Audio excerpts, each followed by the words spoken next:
ನಮಸ್ಕಾರ ಸ್ನೇಹಿತರೆ. ತುಂಬ ಬೇಜಾರಾಗ್ತಾ ಇದೆ. ಒಂದು ವಿಷಯ ಕೇಳ್ಪಟ್ಟೆ. ಸುಮಾ ಗೌಡ್ರ ಮನೆ ಅಂತ ಒಂದು ಯೂಟ್ಯೂಬ್ ಚಾನಲ್ ಇತ್ತು. ಸ್ವಾತಿ ಗೌಡ ಅವ್ರ ಮಗಳು ಆ್ಯಕ್ಚುಲಿ ಅವರು ಸುಮಾರು ವರ್ಷದಿಂದ ಯೂಟ್ಯೂಬ್ ಮಾಡ್ತಾಯಿದ್ರು. ನಾವೆಲ್ಲ ಸ್ವಾತಿ ಗೌಡ ಮತ್ತು ಸುಮಾ ಗೌಡ್ರ ಮನೆ ಯೂಟ್ಯೂಬ್ ಚಾನಲ್ನ ನೋಡಿಕೊಂಡೆ ನಾವು ಕೂಡ ಚಾನಲ್ನ ನೋಡ್ತಾ ಇದ್ದೆ, ಇವ್ರ ವೀಡಿಯೋಸನ್ನು ಫಾಲೋ ಮಾಡ್ತಾಯಿದ್ದೆ. ನಿಜವಾಗ್ಲೂ ತುಂಬಾ ಬೇಜಾರಾಯಿತು, ತುಂಬ ದುಃಖ ಆಗ್ತಾಯಿದೆ. ಅಂದ್ಕೊಂಡೇ ಇರಲಿಲ್ಲ ಈ ಥರ ಒಂದು ಅವರು ಪ್ರೀವಿಯಸ್ ಒಂದು 2 ಮಂತ್ಸ್ ಬ್ಯಾಕು ವಿಡಿಯೋ ಮಾಡಿದರು, ಈ ಥರ ಒಂದು ಕ್ಯಾನ್ಸರ್ ಇದೆ ಅಮ್ಮನಿಗೆ ಅಂತ.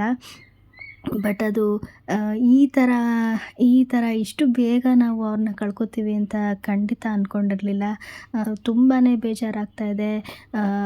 ಏನು ಹೇಳೋಕ್ಕೂ ಗೊತ್ತಾಗ್ತಾ ಇರಲ್ಲ, ನಂಬೋಕ್ಕೆ ಆಗ್ತಾಯಿಲ್ಲ. ಫಸ್ಟ್ ಆಫ್ ಆಲ್ ಇದು ನಿಜಾನಾ ಅಂತ ಇನ್ನೂ ಪದೇ ಪದೇ ಪ್ರಶ್ನೆ ಮಾಡ್ಕೊಳ್ಳೋ ಥರ ಆಗ್ತಾಯಿದೆ ನನಗಂತೂ. ತುಂಬ ಚೆನ್ನಾಗಿದ್ರು, ಒಳ್ಳೆ ಮನಸ್ಥಿತಿ ಇದ್ದಂಥವ್ರು.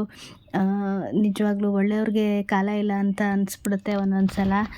ತುಂಬ ಬೇಜಾರಾಗ್ತಾಯಿದೆ. ಬಟ್ ಅವ್ರ ಆತ್ಮಕ್ಕೆ ಶಾಂತಿ ಸಿಗಲಿ ಅಂತ ಈ ಮೂಲಕ ಕೇಳ್ಕೊತೀನಿ. ನಿಮಗೂ ಎಲ್ಲ ನೀವು ನೋಡಿರ್ತೀರ, ಫೇಮಸ್ ಯೂಟ್ಯೂಬರು ಕನ್ನಡದಲ್ಲಿ ಸ್ವಾತಿ ಗೌಡ ಮತ್ತು ಅವ್ರ ಅಮ್ಮಂದು, ಅವ್ರದ್ದು ಯೂಟ್ಯೂಬ್ ಚಾನಲ್ ಕೂಡ ಇತ್ತು. ಸ್ವಾತಿ ಗೌಡ ಅವರ ಅಮ್ಮ ಸುಮಾ ಅಂತ, ಸುಮಾ ಗೌಡ್ರ ಮನೆ ಯೂಟ್ಯೂಬ್ ಚಾನಲ್ನ ಅವರು ನಡೆಸ್ತಾಯಿದ್ರು.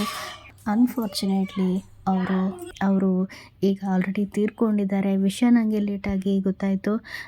ಬಟ್ ಕೇಳಿ ನಿಜವಾಗ್ಲೂ ತುಂಬಾ ಸಂಕಟ ಆಯಿತು. ತುಂಬ ಆರೋಗ್ಯವಾಗೇ ಇದ್ದರು. ಸ್ವಲ್ಪ ದಿನಗಳ ಹಿಂದೆ ಅಷ್ಟೇ ಅವ್ರಿಗೆ ಕ್ಯಾನ್ಸರ್ ಇದೆ ಅಂತ ಗೊತ್ತಾಗಿತ್ತಂತೆ. ಬಟ್ ಅದು ಇಷ್ಟು ಬೇಗ ಅವರನ್ನು ನಮ್ಮಿಂದ ದೂರ ಮಾಡುತ್ತೆ ಅಂತ ಖಂಡಿತ ಅಂದ್ಕೊಂಡಿರಲಿಲ್ಲ. ತುಂಬಾ ಬೇಜಾರಾಗ್ತಾಯಿದೆ. ವಿಷಯ ಕೇಳಿ ನಿಜವಾಗ್ಲೂ ತಾಯಿ ಮಗಳು ಬಾಂಡೇಜು ಎಷ್ಟು ಚೆನ್ನಾಗಿತ್ತು ಗೊತ್ತಾ. ಒಳ್ಳೆ ಫ್ರೆಂಡ್ಸ್ ಥರ ಇದ್ದರು ಅವರು. ಹೇಗೆ ಸ್ವಾತಿ ದುಃಖ ತಡ್ಕೋತಾರೋ ಗೊತ್ತಿಲ್ಲ.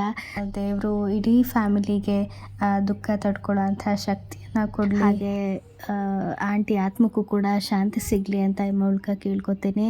ಹಾಗೆ ಸ್ನೇಹಿತರೆ, ಯಾರೇ ಆದರೂ ಅಷ್ಟೇ, ಸ್ವಲ್ಪ ನಮ್ಮ ಆರೋಗ್ಯದಲ್ಲಿ ಏನಾದರೂ ವ್ಯತ್ಯಾಸಗಳಾಗ್ತಾ ಇದೆ ಅಂತಂದರೆ ದಯವಿಟ್ಟು ಯಾರು ಕೂಡ ನೆಗ್ಲೆಕ್ಟ್ ಮಾಡೋಕ್ಕೆ ಹೋಗಬೇಡಿ. ತೋರಿಸ್ಕೊಳ್ಳಿ. ಈಗಿನ ಕಾಯಿಲೆಗಳು ಅಥವಾ ಈಗಿನ ಏನೇ ಸಣ್ಣ ಪುಟ್ಟ ವ್ಯತ್ಯಾಸ ಆದ್ರೂ ಅದು ಯಾವ ರೀತಿ ಮುಂದೆ ಟರ್ನ್ ತೊಗೊಳುತ್ತೋ ಹೇಳೋಕ್ಕಾಗೋದಿಲ್ಲ. ಸೊ ಯಾರೇ ಆದ್ರೂ ಹೆಲ್ತ್ ಬಗ್ಗೆ ತುಂಬ ಕಾನ್ಷಿಯಸ್ ಆಗಿರಿ.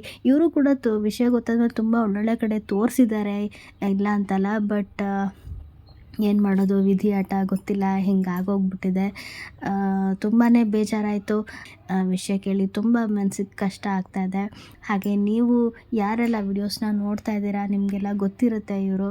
ಸೊ ನೀವು ಕೂಡ ಆಂಟಿ ಆತ್ಮಕ್ಕೆ ಶಾಂತಿ ಸಿಗಲಿ ಅಂತ ಪ್ರೇಯರ್ ಮಾಡ್ಕೊಳ್ಳಿ. ಹಾಗೆ ಆರೋಗ್ಯದ ಕಡೆ ದಯವಿಟ್ಟು ಗಮನ ಕೊಡಿ. ಸಣ್ಣ ಪುಟ್ಟ ವ್ಯತ್ಯಾಸ ಆದ್ರೂ ಕೂಡ ತೋರಿಸ್ಕೊಳ್ಳಿ.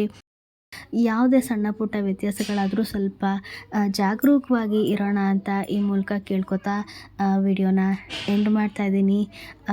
ಕೊನೆಯದಾಗಿ ಸ್ವಾತಿ, ನಿಮ್ಮ ಫ್ಯಾಮಿಲಿಗೆ ದೇವರು ದುಃಖದಿಂದ, ಆ ನೋವಿಂದ ಆದಷ್ಟು ಬೇಗ ನೀವು ಹೊರಬನ್ನಿ. ಹಾಗೆ ಆಂಟಿ, ನಿಮ್ಮ ಆತ್ಮಕ್ಕೂ ಕೂಡ ಶಾಂತಿ ಸಿಗಲಿ ಅಂತ ಬಿಡ್ಕೊತಾ ಈ ವಿಡಿಯೋನ ಎಂಡ್ ಮಾಡ್ತಾಯಿದ್ದೀನಿ.